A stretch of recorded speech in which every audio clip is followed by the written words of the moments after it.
In the spring of 1944, as the Allies prepared for the greatest amphibious invasion in history, America's most aggressive field commander was sitting idle in rural England. General George S. Patton, the man who had spearheaded stunning armored victories across North Africa and Sicily, was completely sidelined from the Normandy landings. While his peers commanded massive, real-world armies, Patton was officially leading a phantom force of rubber tanks and plywood planes. It was a bizarre military paradox. Why was the Allies' most feared tactical mind benched during the most critical hour of the war? The answer to that paradox lies not in a lack of strategic brilliance, but in a spectacular political and psychological implosion. A series of deeply flawed personal decisions and violent outbursts had quietly cost Patton the command of Operation Overlord. His uncompromising, aggressive temperament, the exact trait that made him a lethal armored tactician, ultimately rendered him a toxic political liability. This occurred at a fragile moment when the Allied coalition required absolute diplomatic unity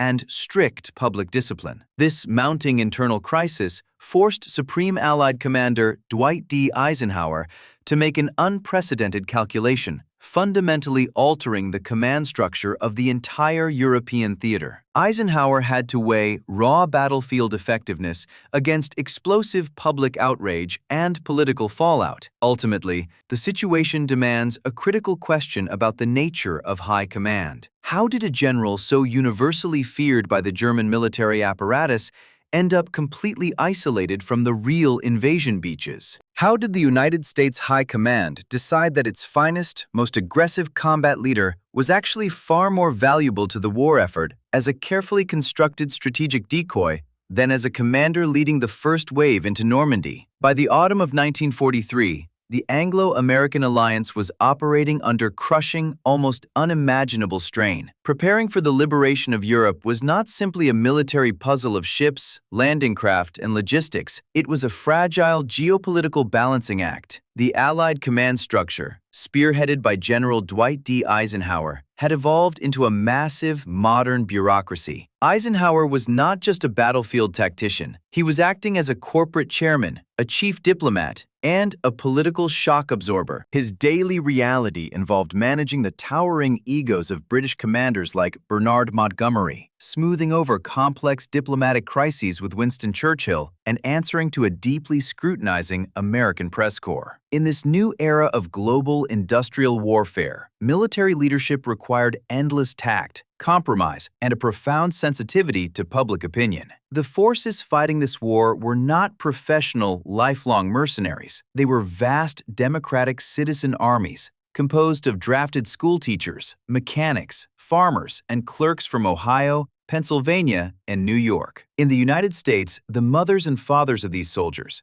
who elected the politicians funding the war effort, held immense political power. The War Department in Washington, under Army Chief of Staff George Marshall, was acutely aware that American morale could shatter if the public felt their boys were being abused or squandered by callous leadership. Maintaining a unified, morally unassailable front was considered just as vital to the war effort as ammunition production. The modern general had to inspire and manage these citizen soldiers without breaking them. Into this delicate, highly politicized ecosystem stepped Lieutenant General George S. Patton. Patton was an aggressive anomaly, a man fundamentally out of time. He did not view warfare as a logistical or geopolitical puzzle. He viewed it through an archaic, almost ancient warrior ethos. He read Homer, studied the campaigns of Belisarius, and famously believed he had been reincarnated from a lineage of historical soldiers. He carried ivory-handled revolvers, designed his own flamboyant uniforms, and cultivated a persona built entirely on raw, uncompromising aggression. And on the battlefield, this terrifying drive produced undeniable results. During the invasion of Sicily in July 1943,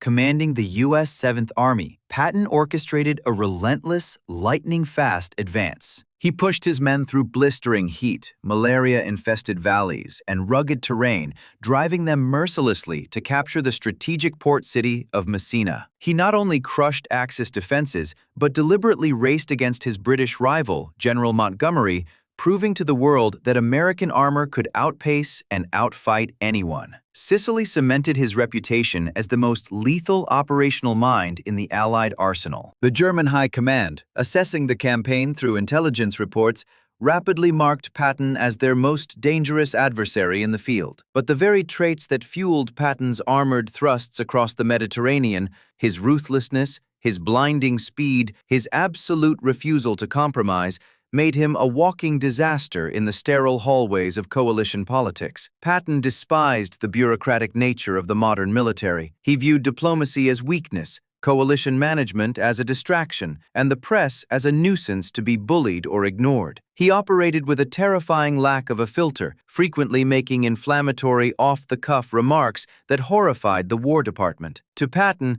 war was about killing the enemy, plain and simple, and any consideration outside of maximum violence was cowardice. This absolute rigidity created an agonizing dilemma for Eisenhower. Eisenhower knew he desperately needed Patton's tactical brilliance to break into Fortress Europe. But he also recognized that the 7th Army commander was a ticking time bomb. The tension gripping Allied headquarters was not whether Patton could win battles. The terrifying question was whether Patton's abrasive, uncontrollable methods would shatter the delicate Anglo-American alliance required to actually win the war. Every time Patton spoke unfiltered to reporters or disregarded a logistical directive from his superiors to fuel his own advance, he threatened to create an international incident. The pressure point lay directly in this irreconcilable friction: Eisenhower's desperate need for absolute diplomatic stability against Patton's obsessive, blinding need for aggressive momentum. The Supreme Commander needed team players who understood the broader political theater. Patton only understood the theater of combat. The environment of 1943 demanded an intricate web of alliances, public relations, and legal constraints, elements that Patton flatly refused to adapt to. He was a broadsword in an era that suddenly required a scalpel. As the strategic focus shifted toward the impending cross-channel invasion of France,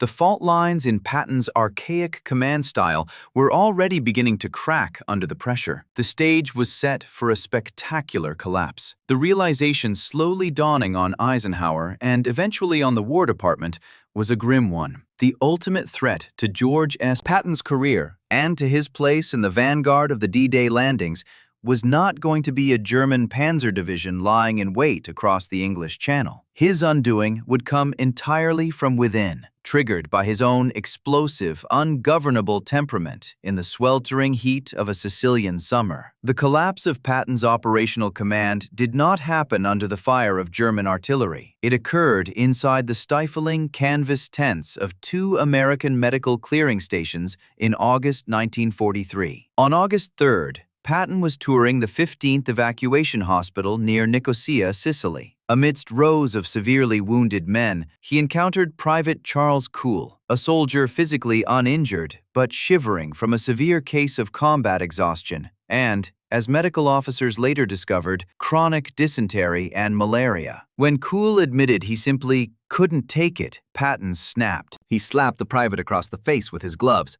cursed at him, and physically threw him out of the medical tent. To Patton, psychiatric trauma, officially labeled battle fatigue, did not exist. In his rigid, ancient warrior worldview, a soldier without a visible physical wound who refused to fight was simply a malingerer. He viewed combat stress as cowardice that, if tolerated, would spread like an infection and threaten the lives of the men still holding the line. He genuinely believed that a violent, sudden shock could cure these men, restoring their fighting spirit by replacing fear of the enemy with fear of their commanding officer. 1 week later, on August 10th, at the 93rd Evacuation Hospital, the pattern escalated. Patton found Private Paul Bennett, an artilleryman, trembling and crying from severe nervous collapse. This time, Patton's rage became dangerously unhinged. He struck Bennett, drew his ivory-handled revolver, and screamed that he ought to shoot the soldier himself right there on the spot. This was a profound collision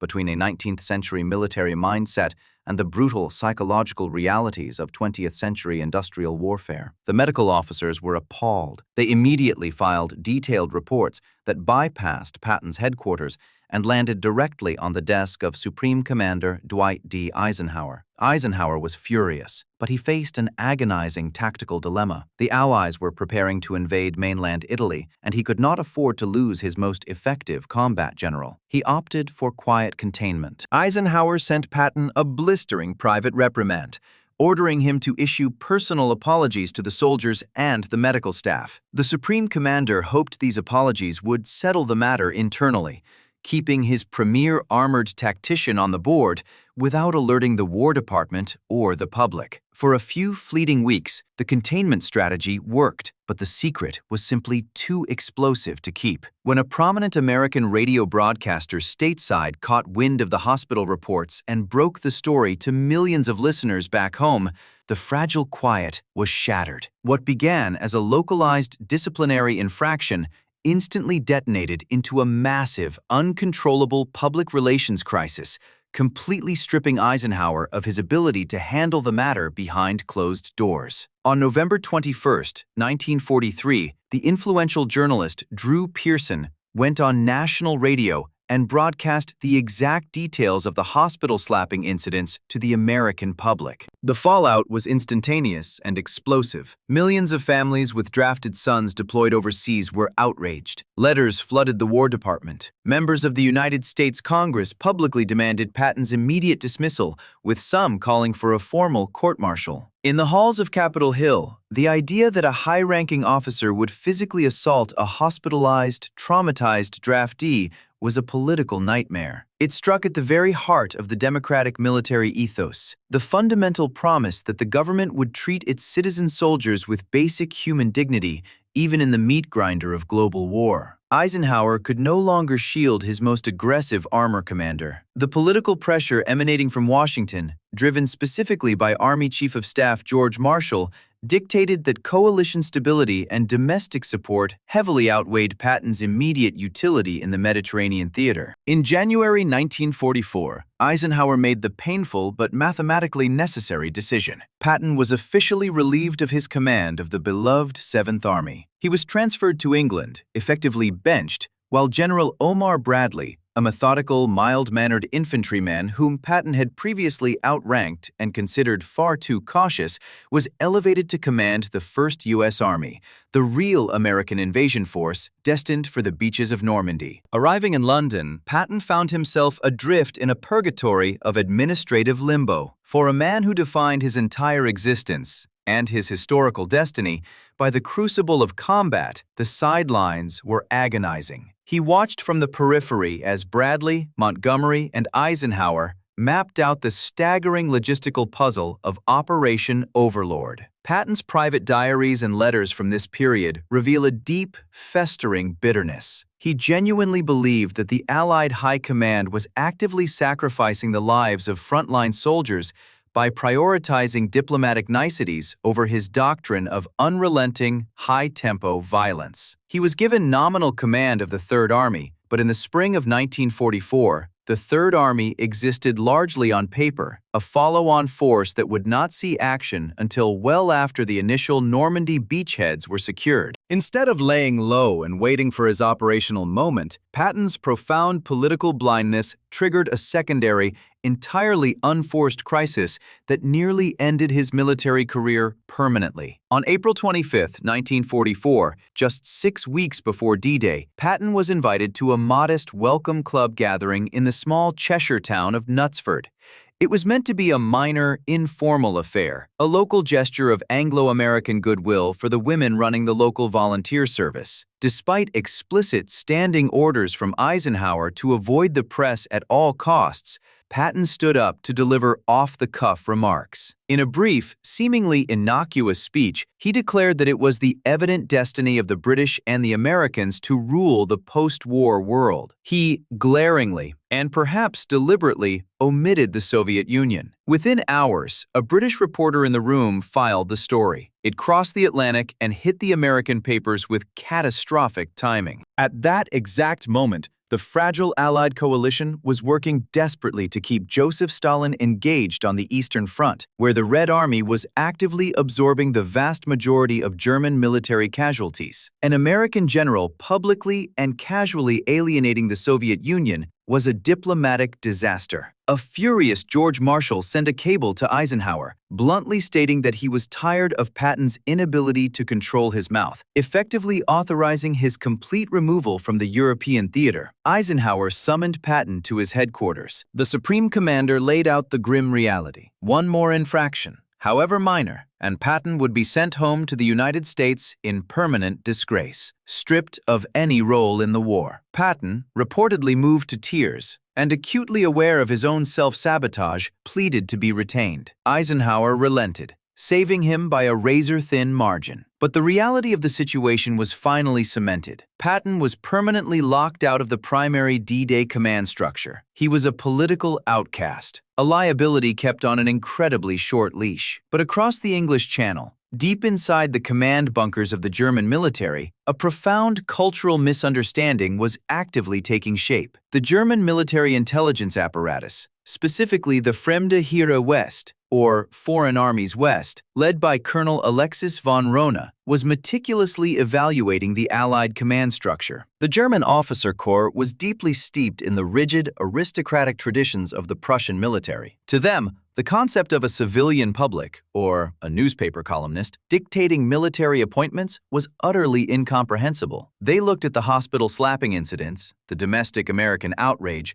and Patton's subsequent removal from command, and they simply refused to believe it. In the minds of the Wehrmacht generals, you did not fire your most successful, aggressive tank commander because he struck a terrified enlisted man. In their specific military culture, such an act might even be considered standard, if harsh, disciplinary action to restore order. To the German High Command, Patton was the only Allied general who truly understood mobile, armored warfare. He was their American Guderian, their equivalent to Rommel. They had studied his rapid, uncompromising advance across Sicily, analyzed his aggressive flanking maneuvers, and concluded that he was the absolute centerpiece of the American military machine.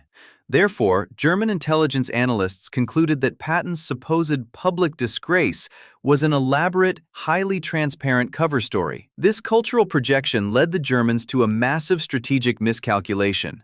If Patton was in England, and if he was not publicly visible with the invasion troops gathering in the south and west, it could only mean one thing. The Allies were hiding him in order to lead the main, decisive blow. The German command structure, including Field Marshal Gerd von Rundstedt and Adolf Hitler himself, had already mathematically calculated that the most logical point for an Allied invasion was the Pas-de-Calais. It was the shortest geographic route across the Channel, offering the most direct, highly developed path into the industrial heart of Germany. Because they firmly believed Calais was the primary target, they naturally assumed that the Allies' most lethal and capable commander, George S. Patton, would be leading the charge across that exact stretch of water. Back in London, the Allied deception planners, a highly secretive group of intelligence officers operating under the London Controlling Section, directed by Colonel John Bevan, realized the immense strategic value of this German obsession. Bevan and his team understood a fundamental rule of espionage. The best way to deceive an enemy is not to feed them a new lie, but to actively confirm the lie they already desperately want to believe. If the Germans wanted Patton at Calais, the Allies would give them Patton at Calais. This brilliant realization became the absolute cornerstone of Operation Fortitude South, arguably the most ambitious,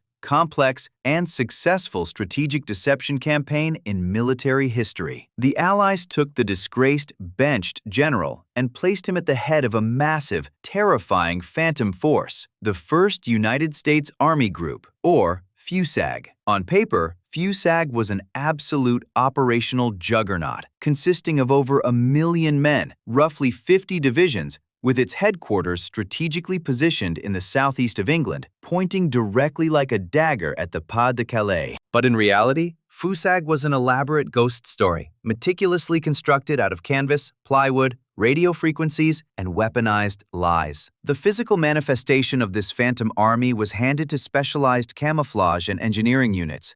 They moved into the open rolling fields of Kent and Sussex and began constructing vast, empty tent cities, complete with smoking field kitchens and realistic vehicle tracks carved into the mud. They deployed fleets of inflatable rubber Sherman tanks, meticulously positioning them along the tree lines, specifically to be photographed by high-flying German reconnaissance planes.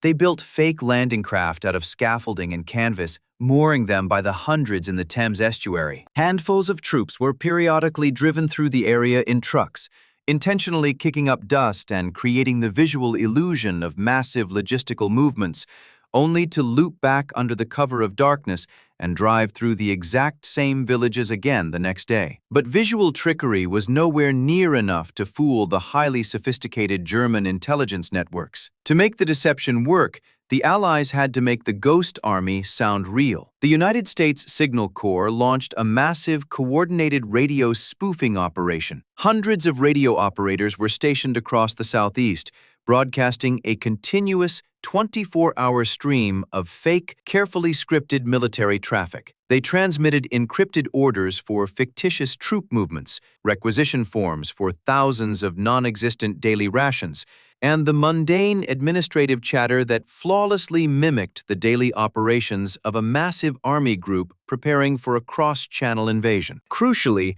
they studied Patton's specific communication style. They ensured that the radio traffic matched the aggressive, high-tempo, impatient signature of a headquarters commanded by George S. Patton. German listening posts across the channel intercepted these signals, meticulously triangulating them and confirming the massive buildup of FUSAG forces directly facing Calais. The final, most crucial layer of the Fortitude deception relied not on technology, but on human intelligence. Earlier in the war, the British intelligence agency MI5 had successfully captured, turned, or executed every single German spy operating within the United Kingdom. This completely compromised network, known as the double-cross system, was now fully weaponized to feed the FUSAG lie directly onto the desks of the Abwehr, German military intelligence. The absolute crown jewel of this double-agent network was a brilliant, eccentric Spanish citizen codenamed Garbo, Juan Pujol Garcia. From a small, unassuming office in London, Garbo transmitted highly detailed, completely fabricated reports to his trusting German handlers in Madrid. He invented a fictitious, sprawling network of 27 sub-agents who supposedly observed the massive FUSAG buildup firsthand. Garbo sent urgent dispatches describing the shoulder patches of the non-existent 14th United States Army, detailing the precise arrival of new airborne divisions and confirming, most importantly, that General Patton was personally touring the staging areas, driving his men mercilessly toward invasion readiness. Another vital double agent, a Polish officer codenamed Brutus, corroborated Garbo's reports, sending independent radio messages to Germany confirming Patton's dominating presence and the immense scale of the forces gathered in the southeast. The German High Command devoured this poisoned intelligence without hesitation. It perfectly matched their preconceived biases and their cultural expectations. The intercepted radio traffic, the aerial photographs of rubber tanks, and the urgent reports from their supposedly trusted spies all pointed to one undeniable, mathematically perfect conclusion. Patton was coming to Calais. This elaborate, multi-layered fiction completely masked the actual, massive buildup of General Bradley's and General Montgomery's real invasion forces assembling much further west, preparing to strike the heavily fortified, but strategically unexpected, beaches of Normandy. The historical irony of the spring of 1944 was profound. George S. Patton, a man who fiercely believed his literal destiny was to lead the vanguard of the greatest battle in human history, was relegated to a quiet headquarters in East Anglia, commanding rubber tanks and reading intelligence reports of his own fictitious movements. His career was hanging by a thread due to his total inability to understand modern politics, public relations, and the delicate nature of a citizen army. Yet his mere reputation, the terrifying, carefully cultivated specter of the aggressive, unrelenting tank commander,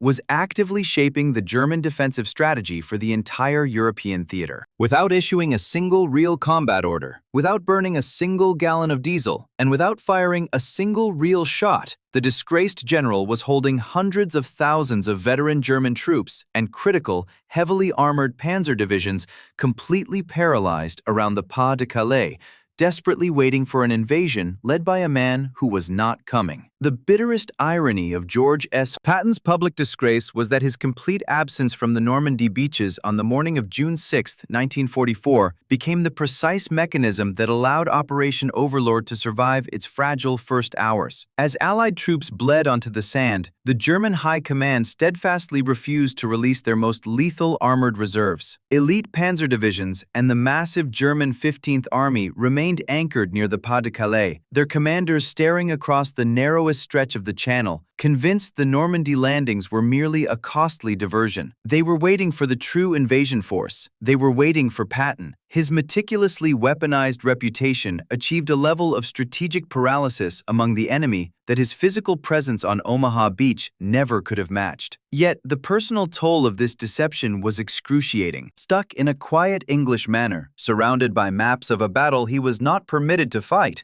Patton was forced to listen to radio reports as the liberation of Europe unfolded without him. Adding to the profound humiliation was the man chosen to lead the actual American assault. General Omar Bradley, a methodical, mild-mannered infantryman who had served as Patton's subordinate in Sicily, was now commanding the massive First United States Army in France. Patton privately viewed his former deputy as hopelessly cautious, a commander severely lacking the ruthless kinetic energy required to shatter the enemy. As June bled into July, the Allied advance abruptly stalled. Bradley's forces became hopelessly bogged down in the dense, grinding nightmare of the Normandy hedgerows, fighting a slow, attritional war measured in bloody yards. Back in England, Patton's frustration mutated into raw agony.